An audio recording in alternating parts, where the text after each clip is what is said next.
Daily wages को permanent करना, ये तो नेशनल कॉन्फ्रेंस ने अपने मैनिफेस्टो में डाला था। बिजली फ्री, ये नेशनल कॉन्फ्रेंस का मैनिफेस्टो था। 11 साल पीछे आपके भी ये भी सवाल खड़े कर रहे हैं कि हमारी को और उसमें 1 लाख नौकरियां हर साल देने का वादा नेशनल कॉन्फ्रेंस का था। राशन डबल और फ्री, ये वादा भी नेशनल कॉन्फ्रेंस का था। बेरोजगार नौजवानों को महीने का स्टेफन 3,000 5,000, ये भी वादा नेशनल कॉन्फ्रेंस का था। और आज जब साल हो गया तो उनको जवाब देना नहीं बनता। अगर 11 साल में या 10 साल में वो परमानेंट नहीं हुए तो जो इस समय हुकूमत बनी है वो इसलिए हुकूमत बन के आई थी कि वो करेंगे। अब उनका 1 साल पूरा हो गया तो वो पिछले 10 साल के असूलों के ऊपर बेस पॉलिटिक्स होनी चाहिए। ये गाली गलौज, जहां भी पार्टी याद करती है, कभी गाड़ी से, कभी ट्रेन से, कभी प्लेन से जाते रहते हैं। 2 सीटों पर बीजेपी राज्यसभा में चुनाव जीते, इसके लिए दूसरी कैसे जीतेंगे? हॉर्स ट्रेडिंग या क्रॉस वोटिंग से?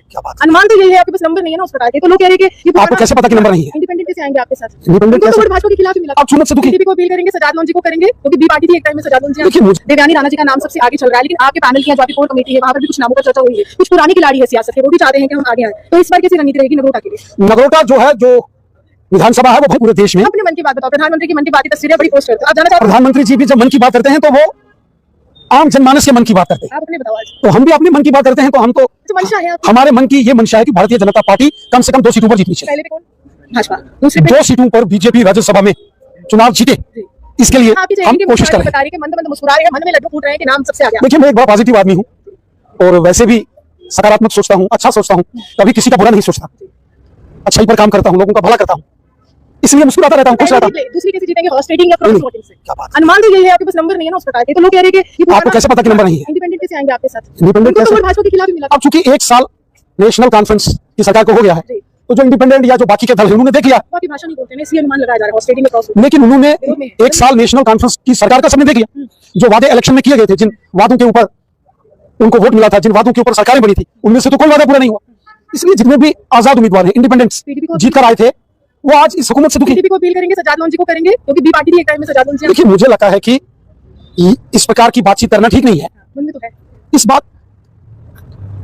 मुझे नहीं लगता कि पीडीपी हो या सजाद लोन साहब हो या जो इस प्रकार के नाम आप ले रहे हैं, मुझे नहीं लगता कि बीजेपी को जो है वो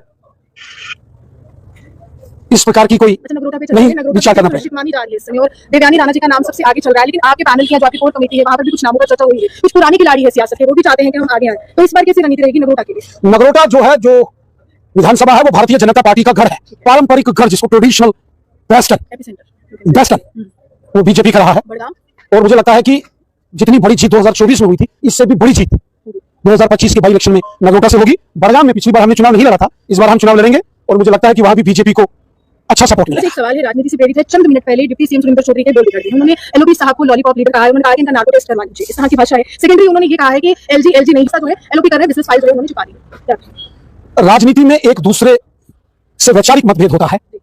politics is a battle of ideas, इसमें दुश्मनी या शत्रुता का कोई स्थान नहीं होता। और राजनीति में मर्यादित संयमित भाषा का प्रयोग होना चाहिए, अमर्यादित भाषा का प्रयोग नहीं होना चाहिए, चाहे फिर व्यक्ति किसी कॉन्स्टिट्यूशनल पोजीशन पर हो या सामान्य कार्यकर्ता। एलओपी साहब अगर इतने ज्यादा अपने आप को व्यवस्थित मानते हैं, जिस तरह से अमित शाह जी या मोदी जी के साथ एलजी साहब के साथ तस्वीरें खिंचवाते हैं, वो बड़ा पर्सनल कनेक्शन शो करते हैं सोशल मीडिया पर, तो अगर वो मानते तो डेली वेजेस को पता करवा देते, बेरोजगारों को रोजगार दिलवा देते। इस तरह का सवाल है। डेली वेजेस को परमानेंट करना, ये तो नेशनल कॉन्फ्रेंस ने अपने मैनिफेस्टो में डाला था। बिजली फ्री, ये नेशनल कॉन्फ्रेंस का मैनिफेस्टो था। 11 साल पीछे आपके भी ये भी सवाल खड़े कर रहे हैं कि हमारे को, और उसमें 1 लाख नौकरियां हर साल देने का वादा नेशनल कॉन्फ्रेंस का था। राशन डबल और फ्री, ये वादा भी नेशनल कॉन्फ्रेंस का था। बेरोजगार नौजवानों को महीने का स्टेफन 3,000 5,000, ये भी वादा नेशनल कॉन्फ्रेंस का था। और आज जब साल हो गया तो उनको जवाब देना नहीं बनता। अगर 11 साल में या 10 साल में वो परमानेंट नहीं हुए तो जो इस समय हुकूमत बनी है वो इसलिए हुकूमत बन के आई थी कि वो करेंगे। अब उनका 1 साल पूरा हो गया तो वो पिछले 10 साल के प्रतिद्वंदी के तौर पर उन्होंने पिछला जो चुनाव था आपके सामने लड़ा था। अगर आप उस विधानसभा से जीते रविंद्र जी के, आपके बोल व्यक्तिगत तौर पर जो हमले हो रहे बिगड़ते, सियासत में ये सीखा है? देखिए, हमने अटल बिहारी वाजपेयी साहब की राजनीति को बड़े नजदीक से देखा है। मैं कई बार जब छोटा था, कॉलेज पढ़ता था, अटल बिहारी वाजपेयी साहब की स्पीच सुनने पार्लियामेंट की गैलरी में जाता था। तो फाइनली गाइस, ये वीडियो क्लिप आपने देखा जिसमें बताया जा रहा है ये जो संघर्ष समिति एक कमेटी है, यानी कि इस कमेटी ये एक डेली वेजर्स की कमेटी है। इनकी सिंपल सी यही डिमांड है कि अगर हमारी सरकार ने हमसे 6 महीने का समय मांगा था ताकि हम डेटा को कलेक्ट करेंगे और डेटा के हिसाब से हम देखेंगे कि हमारे जम्मू एंड कश्मीर में कितने डेली वेजर्स हैं और उसी प्रकार से हम इनके बारे में बात आगे कर सकते हैं। तो आखिर ये इनकी सिंपल सी डिमांड है कि 6 महीने भी कंप्लीट हो चुके हैं, लेकिन हमारे सरकार ने, चाहे सीएम साहब की बात हम करेंगे या एलजी गवर्नमेंट की बात करेंगे, तो किसी ने भी कोई भी तवज्जो, कोई भी ध्यान हमारे जो हम डेली वेजेस हैं हमारी तरफ नहीं दिया गया है। तो एक तरफ से ये बात ये आगे रख रहे हैं और दूसरी तरफ ये बोल रहे हैं कि अगर यूटी की हम बात करेंगे, बाकी यूटीज़ में मिनिमम वेज एक्ट भी लागू हो चुका है, रेगुलराइजेशन पॉलिसी या मिनिमम वेज एक्ट जो है उस वो कम्प्लीटली लागू हो चुका है। साथ ही साथ जो पेंडिंग वेजेस थी बाकी यूटीज़ में वो भी कंप्लीट हो चुका है। जो सैलरी बंद पड़ी थी बाकी यूटीज़ में उसको भी रिलीज़ कर दिया गया है।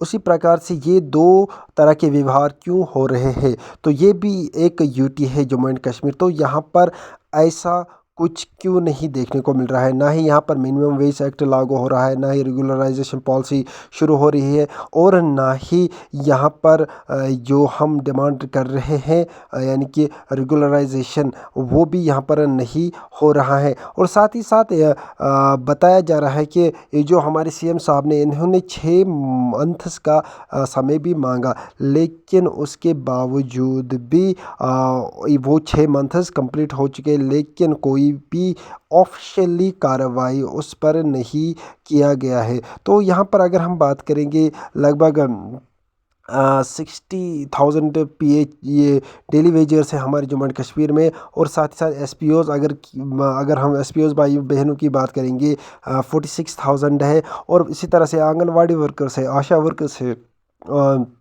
आयाज़ है, हेल्पर्स है, आशाज़ है, तो उनके बारे में भी हम यहाँ पर रेगुलर बात करते रहते हैं कि उनको भी मतलब रेगुलराइज कर देना चाहिए, उनकी सैलरी भी इंक्रीज़ कर देनी चाहिए। तो ये सिंपली यही बोल रहे हैं कि हम प्रदर्शन करते रहेंगे क्योंकि हमारे साथ नाइंसाफ़ी हो रही है। हमारे एलजी साहब भी, सीएम साहब भी हमारे साथ नाइंसाफ़ी कर रहे हैं क्योंकि इन्होंने बहुत सारे वादे किए हैं। जितने भी सरकारें आज तक आई है, इनकी ये जो डेली वेजर्स भाई बहनें, इनका कहना है कि बहुत सरकारें आई हैं लेकिन किसी ने भी आज तक हमारे साथ इंसाफ नहीं किया है, बस धोखे में रखा है और उसके बाद वोट हमसे लिए हैं, फिर वो वोट लेने के बाद हमको वो भूल ही जाते हैं। तो ये यहाँ पर इस वीडियो क्लिप में आपने देखा। बाकी अगर वीडियो पसंद आया होगा लाइक शेयर ज़रूर कीजिएगा, साथ ही साथ सब्सक्राइब भी कर दीजिएगा।